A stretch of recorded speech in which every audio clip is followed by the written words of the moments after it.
哎呀，糟了，怎么了？奶奶，我才发现我把钱包丢在家里了。哎呦，吓了我一跳！我以为什么事儿呢？奶奶这有钱。那怎么行呢？今天说好的是我请奶奶吃饭，当然得我掏钱才行啊。你这孩子，好好好，听你的，回家去取去。哎，掉个头吧。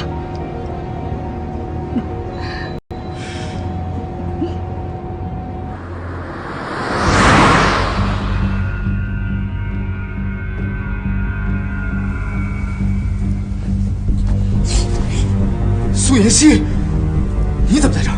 你想干什么？西城，我们都躺在一张床上了，还能干什么呀？